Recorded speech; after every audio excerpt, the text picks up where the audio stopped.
नमस्कार दोस्तों, स्वागत है आप सभी का हमारे चैनल में। तो चलिए सुनते हैं आज की कहानी। मॉम, आपको पता है ना, मुझे जो चीज़ पसंद नहीं उसे मैं देखना भी पसंद नहीं करता। लेकिन आप हैं कि मेरे पसंद या नापसंद के बारे में ध्यान ही नहीं देती।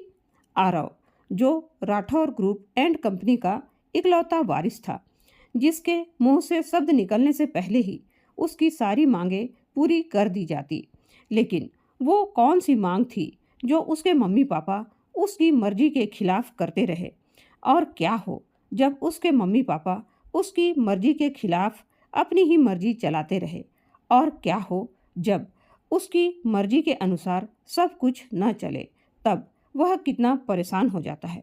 लेकिन दोस्तों, करोड़ों अरबों के मालिक होते हुए भी आरव जैसे रईसजादे को ऐसी कौन सी चीज़ है जो एक समय आने पर परेशान कर देती है, उसकी रात की नींद और दिन का चैन छीन लेती है?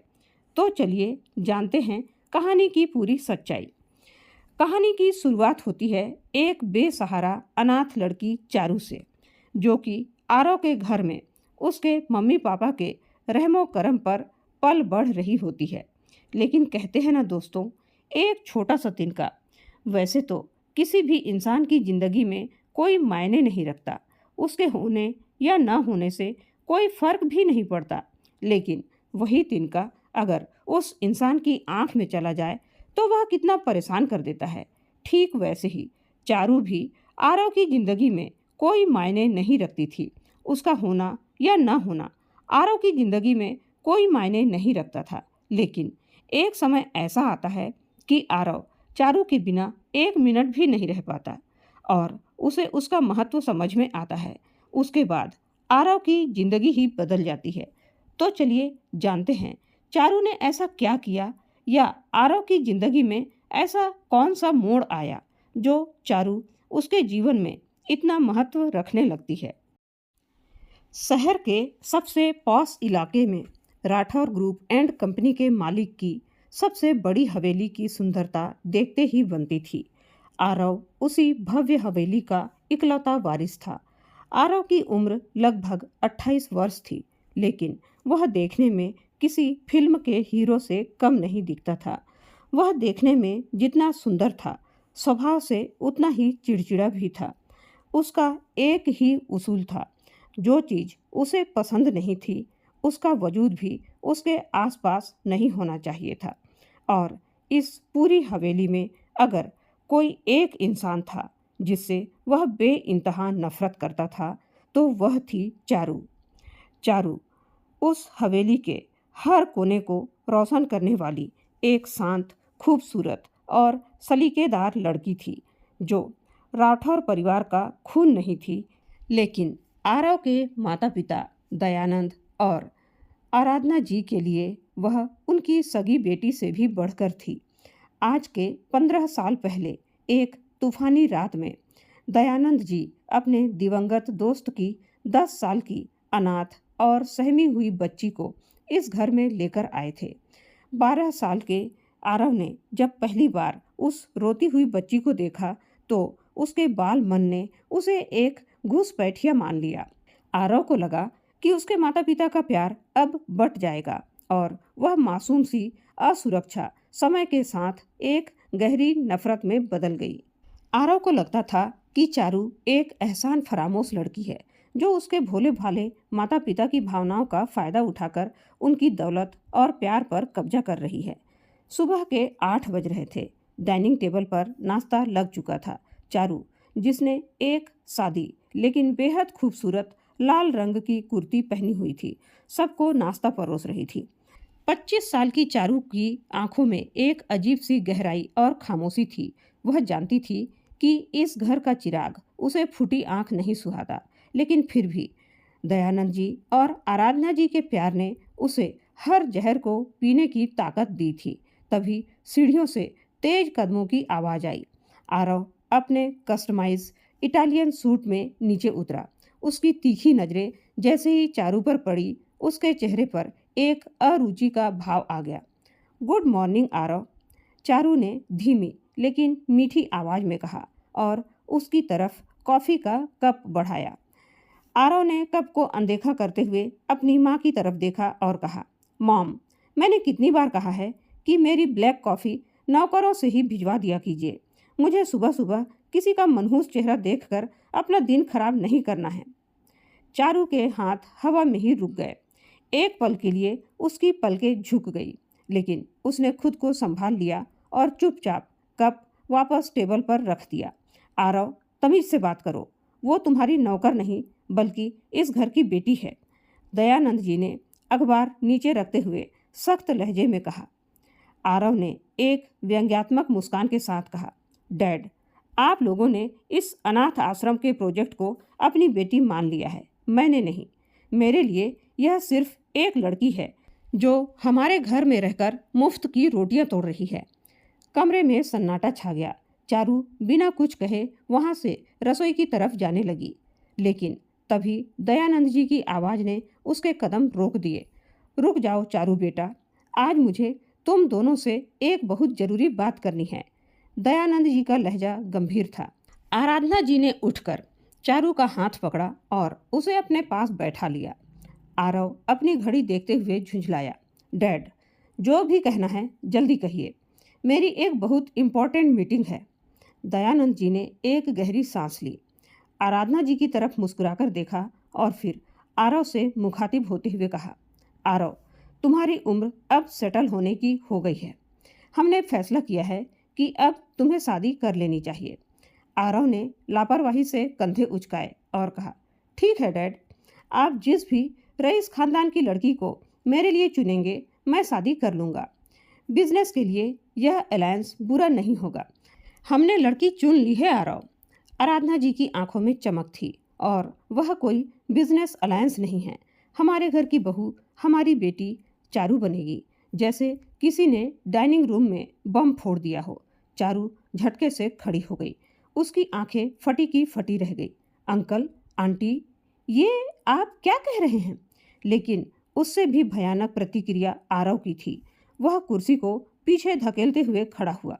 उसका चेहरा गुस्से से लाल हो चुका था और आंखों में जैसे आग भड़क उठी थी।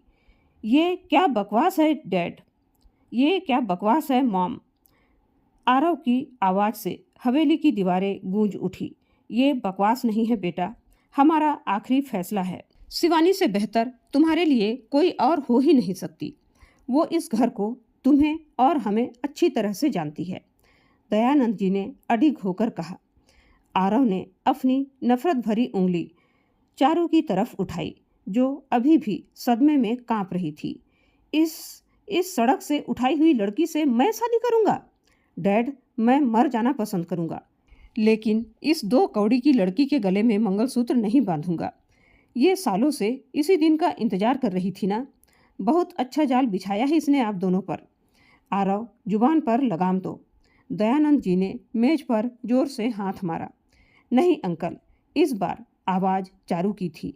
हमेशा चुप रहने वाली चारू की आंखों में आज आंसू नहीं बल्कि अपने आत्मसम्मान की आग थी। उसने आरव की आंखों में सीधा देखते हुए कहा, आरव जी सही कह रहे हैं, मैं इस शादी के लिए कभी राजी नहीं हो सकती। जो इंसान मेरी इज्जत नहीं कर सकता, मैं उसे अपना जीवन साथी कभी नहीं मान सकती। आरव ने एक नफरत भरी हंसी हंसी। देखा डैड, इसका ड्रामा, मैं जा रहा हूँ यहाँ से, और सुन लो, ये शादी कभी नहीं होगी। आरव तूफान की तरह वहाँ से निकल गया। पीछे छूट गई सन्न खड़ी चारू और एक ऐसा फैसला जिसने उस घर की नींव को हिलाकर रख दिया था। दयानंद जी और आराधना जी ने एक दूसरे को देखा। वे जानते थे कि रास्ता कांटों भरा है, लेकिन उन्हें यह भी पता था कि आग के बिना सोना कुंदन नहीं बनता। खेल तो बस अब शुरू हुआ था। उस मनहूस सुबह के महज 2 दिन बाद ही दयानंद जी को माइनर हार्ट अटैक आ गया। अस्पताल के बिस्तर से उन्होंने आरव और चारू के सामने अपनी आखिरी इच्छा के रूप में इस शादी की शर्त रख दी। मजबूरन अपने पिता की जान बचाने के लिए आरव को अपना गुरूर और चारू को अपना आत्मसम्मान ताक पर रखकर इस बेमिसाल रिश्ते के लिए हाँ कहनी पड़ी। आज राठौर हवेली को किसी नववधू की तरह सजाया गया था। गेंदे के फूलों की खुशबू और शहनाई की गूंज से पूरा माहौल खुशनुमा था। आज आरव और चारू की हल्दी की रस्म थी। आंगन के बीचों बीच रखे सजे हुए झूलों पर दोनों को बैठाया गया था। चारू ने पीले रंग का खूबसूरत लहंगा पहन रखा था, जिसमें वह किसी अप्सरा जैसी लग रही थी। उसके चेहरे पर सादगी थी, लेकिन आंखों में एक गहरी उदासी और बगावत का तूफान छुपा हुआ था। वहीं आरव पीले कुर्ते में भी अपने चिर परिचित ठंडे और कठोर अंदाज में बैठा था। मेहमानों के सामने दोनों ऐसे मुस्कुरा रहे थे जैसे दुनिया का सबसे खुशहाल जोड़ा हो। लेकिन जैसे ही कोई आसपास नहीं होता, उनके बीच की हवा भी जैसे जम जाती। रस्म के दौरान आरव को चारू के गालों पर हल्दी लगानी थी। आराधना जी ने प्यार से हल्दी की कटोरी आरव के हाथ में थमा दी और मेहमानों को देखने चली गई। आरव ने अपनी उंगलियों में हल्दी ली और चारू की तरफ झुका। मेहमानों को लगा कि वह कोई प्यार भरी बात कह रहा है, लेकिन आरव के शब्द किसी जहरीले तीर की तरह थे। क्या कमाल की अदाकारा हो चारू तुम, आरव ने उसके कान के पास फुसफुसाते हुए कहा। उसकी आवाज में नफरत कूट कूट कर भरी थी। डैड की बीमारी का क्या खूब फायदा उठाया है तुमने। फाइनली अनाथ आश्रम की लड़की राठौर एम्पायर की मालकिन बनने जा रही है। खुश तो बहुत होगी ना तुम। आरव ने जानबूझकर थोड़ी सख्ती से उसके गाल पर हल्दी मली। चारू की त्वचा उस खुरदुरे स्पर्श से छिल सी गई, लेकिन उसने उफ तक नहीं की। उसने अपनी बड़ी बड़ी शांत आंखें उठाई और सीधे आरव की धधकती आंखों में देखा। उसकी आवाज में कोई कंपन नहीं था, बल्कि एक धारदार शांति थी। मेरी हैसियत अनाथ आश्रम की जरूर थी आरव जी, लेकिन मेरी परवरिश में आपके जैसी नीच सोच नहीं है। चारू ने उसी धीमी लेकिन सख्त आवाज में जवाब दिया। मैंने ये हाँ सिर्फ पिता जैसे अंकल की सांसों के लिए कही है। आपकी ये दौलत, ये हवेली और आपका ये खोखला रुतबा मेरे लिए इस हल्दी के दाग से भी कम अहमियत रखता है। आरव एक पल के लिए सन्न रह गया। आज तक राठौर खानदान के इकलौते वारिस से किसी ने इस लहजे में बात करने की जुर्रत तक नहीं की थी। चारू का ये बागी रूप उसके लिए नया था। तुम्हारी ये बगावत सिर्फ बातों तक ही है। शादी के बाद मैं इस हवेली को तुम्हारे लिए वो नर्क बनाऊंगा कि तुम खुद इस रिश्ते से भीख मांगकर भागोगी। आरव ने उसका हाथ पकड़कर थोड़ा दबाते हुए कहा।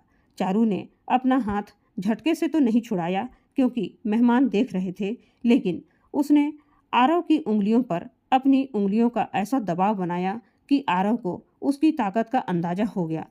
मुझे डराने की कोशिश मत कीजिए आरव जी।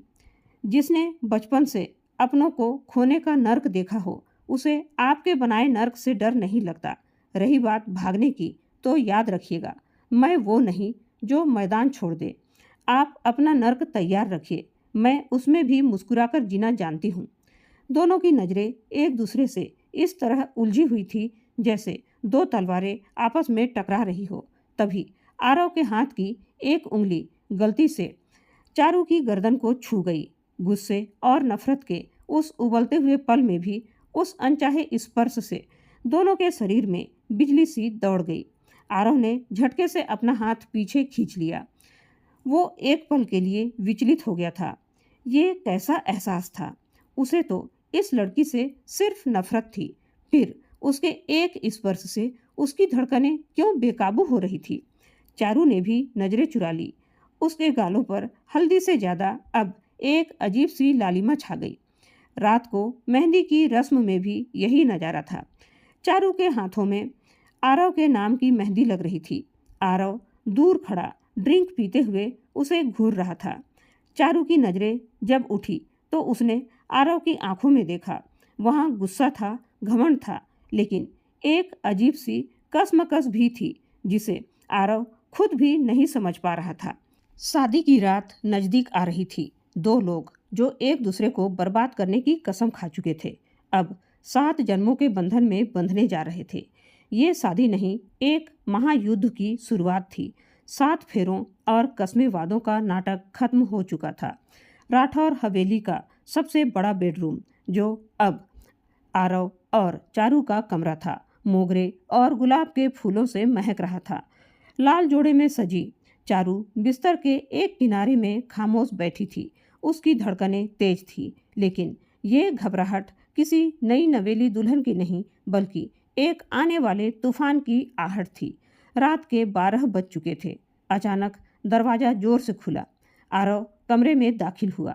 उसने अपनी शेरवानी के बटन बेतरतीबी से खोले और एक झटके में बिस्तर पर सजे फूलों को जमीन पर गिरा दिया। चारू अपनी जगह से उठी। उसकी आंखें आरव की हर हरकत को शांति से देख रही थी। आरव ने अपनी अलमारी से एक फाइल निकाली और उसे चारू के सामने टेबल पर पटक दिया। पढ़ लो इसे और साइन कर दो। चारू ने फाइल उठाई। पहले ही पन्ने पर मोटे अक्षरों में लिखा था, विवाह विच्छेद का अनुबंध, मतलब डिवोर्स एग्रीमेंट। ये क्या है? चारू ने बिना कोई भाव दिखाए पूछा। आरव ने एक व्यंग्यात्मक मुस्कान के साथ कहा, तुम्हारी असली औकात का आईना। डैड की तबीयत की वजह से मैंने तुम्हें मंगलसूत्र तो पहना दिया, लेकिन तुम मेरी पत्नी कभी नहीं बनोगी। इस कॉन्ट्रैक्ट में लिखा है कि ठीक 6 महीने बाद जब डैड पूरी तरह से रिकवर हो जाएंगे, हम आपसी सहमति से तलाक ले लेंगे। बदले में तुम्हें जो रकम चाहिए वो तुम खुद इस खाली चेक पर भर सकती हो। आरव को लगा था कि चारू रोएगी, मिन्नतें करेगी या इस दौलत को देखकर खुश हो जाएगी, लेकिन चारू ने जो किया उसने आरव के सारे गुरूर पर पानी फेर दिया। चारू ने बिना एक पल की देरी किए टेबल से पेन उठाया और फाइल के आखिरी पन्ने पर अपने हस्ताक्षर कर दिए। फिर उसने वह खाली चेक फाड़कर आरव के चेहरे पर फेंक दिया। आरव भौचक्का सा रह गया। ये तुमने क्या किया? मैंने अपना फैसला सुनाया है आरव जी। चारू ने अपनी भारी भरकम चुनरी उतारकर कुर्सी पर रखते हुए कहा, मुझे आपकी दौलत नहीं चाहिए, लेकिन मेरे भी इस सौदे के कुछ नियम हैं। पहला नियम, इन 6 महीनों तक कमरे के बाहर हम दुनिया के लिए एक आदर्श पति पत्नी रहेंगे, ताकि बाबूजी की तबीयत पर कोई असर न पड़े। और दूसरा, चारू ने अलमारी से एक तकिया और चादर निकाली और उसे कमरे में रखे सोफे पर बिछाने लगी।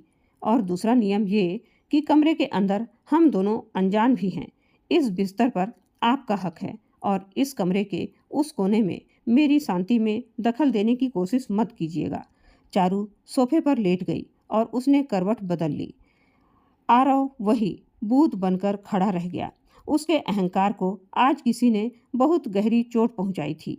वो लड़की जिसे वह पैसों की लालची समझता था, आज उसकी दौलत को रद्दी के टुकड़े की तरह ठुकरा कर चैन से सो रही थी।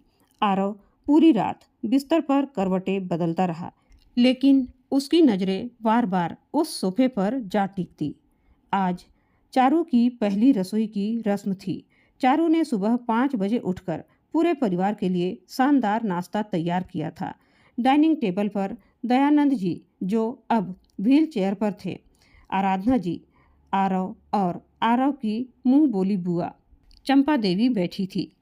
चंपा बुआ को चारू कभी पसंद नहीं थी, क्योंकि वह अपनी बेटी की शादी आरव से करवाना चाहती थी।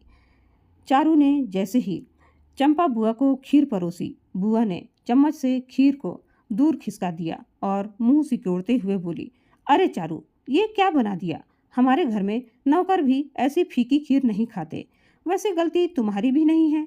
जो कभी सड़क के धक्के खाती थी, वो राठौर खानदान का स्वाद क्या जाने। डाइनिंग रूम में सन्नाटा छा गया।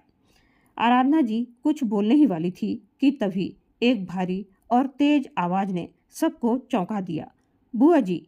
ये आवाज आरव की थी। आरव ने अपना नैपकिन टेबल पर रखा और चंपा बुआ की तरफ सख्त नज़रों से देखा। चारू भी हैरानी से आरव को देखने लगी। चारू अब इस घर की मालकिन है और मेरी पत्नी है। आरव के शब्दों में एक ऐसी धार थी कि चंपा बुआ का चेहरा पीला पड़ गया।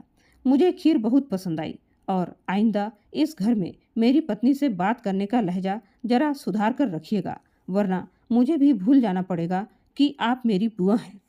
आरव ने चारू के हाथ से खीर का कटोरा लिया और उसे अपनी प्लेट में डाल लिया। चारू की आंखें भर आई। जो इंसान रात को उसे तलाक के कागज दे रहा था, वो आज सबके सामने उसकी ढाल बनकर खड़ा था। आरव ने चुपके से चारू की तरफ देखा। चारू की कृतज्ञता भरी नजरों से जब उसकी नजरें मिली तो आरव के अंदर कुछ पिघल सा गया। दुनिया के सामने आदर्श पति पत्नी का नाटक करते करते क्या आरव वाकई चारू के करीब आ रहा था? धीरे धीरे शादी को 3 महीने बीत चुके थे। उस 6 महीने के अनुबंध की समय सीमा आधी हो चुकी थी। इन 3 महीनों में राठौर वंश की हवेली की आबो हवा काफी बदल चुकी थी। आरव और चारू के बीच अभी भी कोई लंबी बातचीत नहीं होती थी, लेकिन वो जो एक दूसरे को नीचा दिखाने की होड़ थी, वो एक अजीब सी खामोश परवाह में बदल गई थी। आरव अक्सर रात को काम करते हुए चोरी छुपे सोफे पर सोती चारू को देखता रहता। उसकी मासूमियत, उसका बिना किसी लालच के हवेली की जिम्मेदारी उठाना, यह सब आरव के उस पत्थर दिल को धीरे धीरे पिघला रहे थे। उसे अब चारू से नफरत नहीं थी, लेकिन अपना गुरूर तोड़कर ये बात कबूल करना उसके लिए अभी भी नामुमकिन था। लेकिन एक दिन उस ठहरी हुई जिंदगी में एक तूफान आ गया। आरव ऑफिस से जल्दी लौट आया था।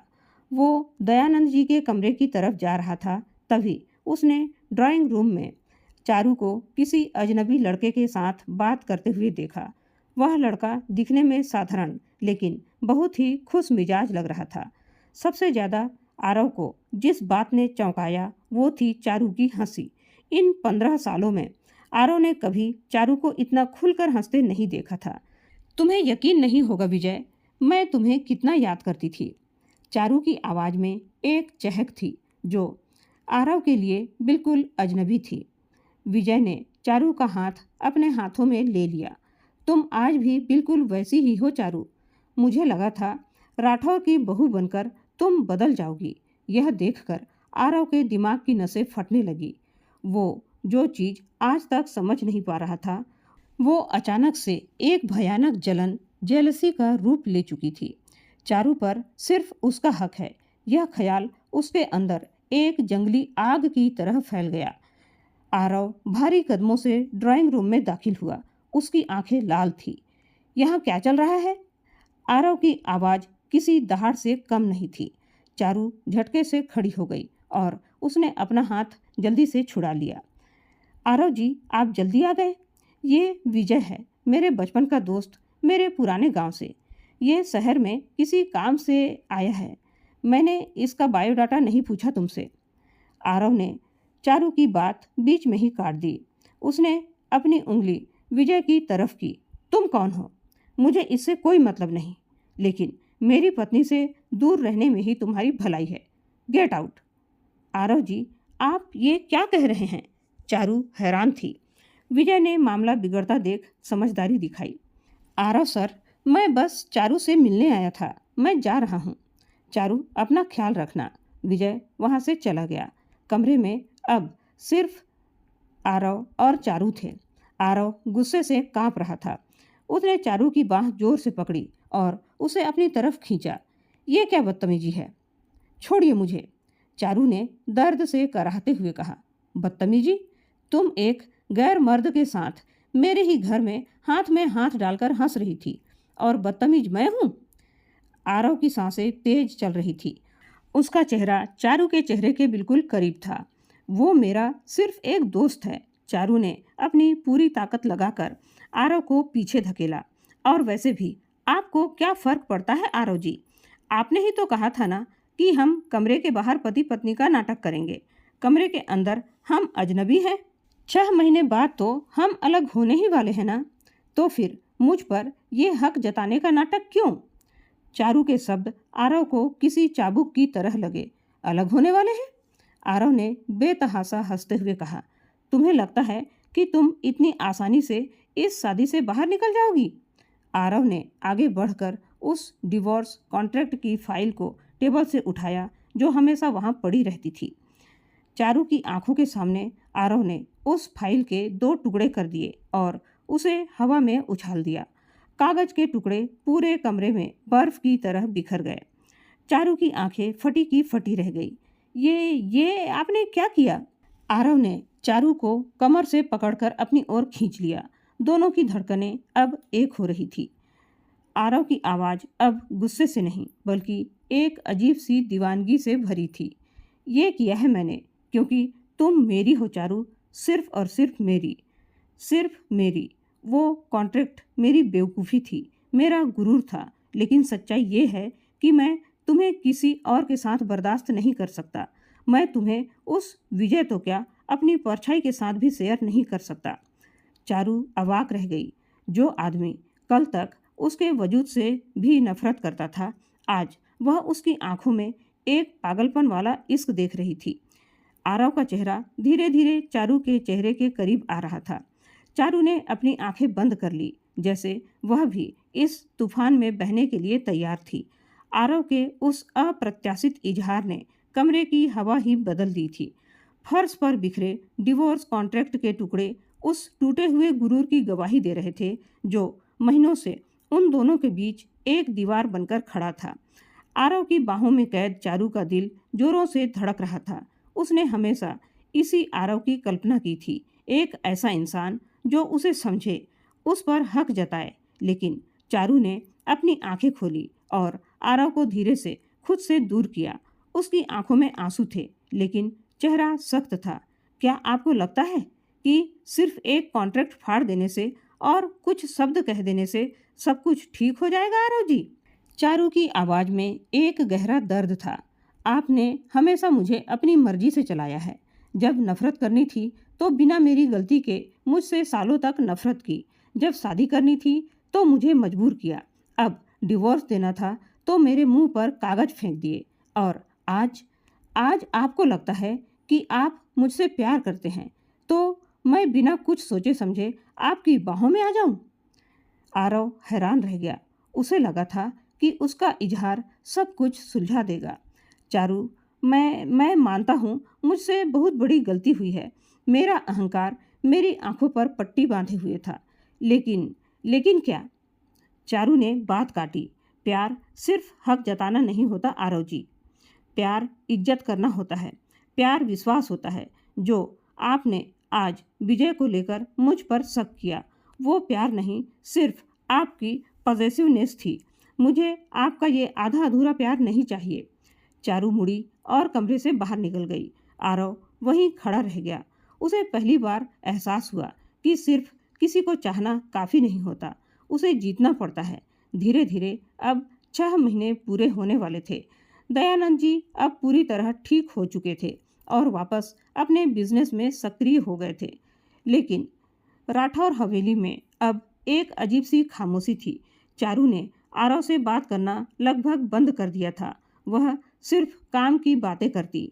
आरव भी बदल गया था। उसका वो गुरूर, वो गुस्सा सब गायब हो गया था। वह अब चारू की इज्जत करता, उसे स्पेस देता। उसने चारू के पुराने एनजीओ जहाँ से वह आई थी वहाँ के लिए एक बड़ा सा फंड भी डोनेट किया था, बिना चारू को बताए। वह अपनी गलतियों का प्रायश्चित कर रहा था। और आखिरकार एक दिन 6 महीने का समय पूरा हो गया। सुबह सुबह चारू एक सूटकेस लिए हॉल में खड़ी थी। दयानंद जी और आराधना जी उदास बैठे थे। उन्होंने आरव और चारू को रोकने की बहुत कोशिश की, लेकिन चारू का फैसला अटल था। तभी आरव सीढ़ियों से नीचे उतरा। उसकी आंखों में एक अजीब सी शांति थी। वह चारू के पास आया। उसके हाथ में एक लिफाफा था। मैं तुम्हें रोकूंगा नहीं चारू, आरव ने धीमी आवाज में कहा, क्योंकि मैंने वो हक खो दिया है। लेकिन जाने से पहले इसे रख लो। चारू ने लिफाफा खोला। उसमें डिवोर्स पेपर नहीं थे। उसमें राठौर एम्पायर के 50% के शेयर्स के कागजात थे जो चारू के नाम पर ट्रांसफ़र किए गए थे। ये क्या है आरव जी? मैंने आपसे कहा था कि मुझे आपकी दौलत नहीं चाहिए। चारू ने नाराज़गी से कहा। ये दौलत नहीं है चारू, ये तुम्हारा हक है। तुमने इस परिवार को जो दिया है उसकी कमी कोई नहीं पूरी कर सकता। आरव ने एक हल्की सी मुस्कान के साथ कहा। और हाँ, इसके साथ एक और चीज़ है। आरव ने अपनी जेब से एक छोटा सा मखमली डिब्बा निकाला।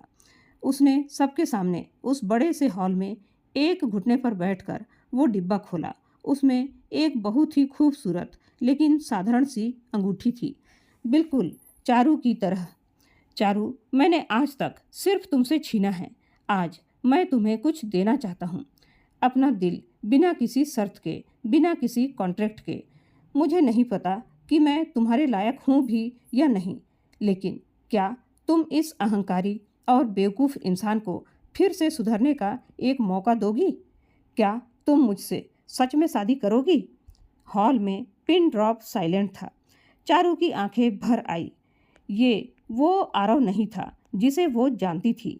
ये एक बदला हुआ सुघड़ इंसान था जिसने अपना सबसे बड़ा गुरूर उसके प्यार के सामने हार दिया था। चारू ने सूटकेस का हैंडल छोड़ दिया। वह धीरे से आरव के सामने बैठी और उसने अंगूठी वाला डिब्बा ले लिया और कहा, अगर आपने फिर से कोई कॉन्ट्रैक्ट साइन करवाने की कोशिश की ना, तो मैं सच में विजय के साथ भाग जाऊंगी। चारू ने आंसुओं के बीच मुस्कुराते हुए कहा। आरव भी हंस पड़ा। अब कोई कॉन्ट्रैक्ट नहीं, सिर्फ तुम और मैं और हमारा इश्क। आरव ने वह अंगूठी चारू की उंगली में पहना दी। चारू ने सूरज को गले से लगा लिया। दयानंद जी और आराधना जी की आंखों से भी खुशी के आंसू बह निकले। राठौर की हवेली ने आज पहली बार एक सच्चा प्यार देखा था, एक ऐसा प्यार जो नफरत की आग में तपकर, आंसुओं में धुलकर और गुरूर को तोड़कर एक खूबसूरत रिश्ता में बदल चुका था। तो दोस्तों, जरूरी नहीं कि एक अमीर इंसान वो सब कुछ पा सकता है जो वह चाहता है। प्यार और सम्मान, ये दो ऐसी चीज़ें हैं जिन्हें दुनिया की किसी भी दौलत से खरीदा नहीं जा सकता। प्यार और सम्मान को बनाए रखने के लिए पूरा जीवन लग जाता है। प्यार स्नेह और जुड़ाव होता है, जबकि सम्मान उस व्यक्ति के व्यक्तित्व की कद्र होती है। किसी भी व्यक्ति का सम्मान बिना प्यार के कमज़ोर हो जाता है, जिसे पैसों या घमंड से खरीदा नहीं जा सकता। एक स्वस्थ रिश्ते में अपने पार्टनर की भावनाओं, सीमाओं और उनकी स्वतंत्रता का सम्मान करना सबसे महत्वपूर्ण है। तो दोस्तों, यह थी कहानी एक अनाथ लड़की चारू और एक अमीर लड़का आरव की कहानी। यह कहानी आप लोगों को कैसी लगी और इस कहानी का कौन सा भाग आपके दिल को छू गया, कमेंट करके ज़रूर बताइएगा। उम्मीद है दोस्तों, यह कहानी आप लोगों को ज़रूर पसंद आई होगी। पसंद आई हो तो लाइक और शेयर ज़रूर कीजिएगा। चैनल में पहली बार आए हैं तो सब्सक्राइब करना बिल्कुल ना भूलें। धन्यवाद।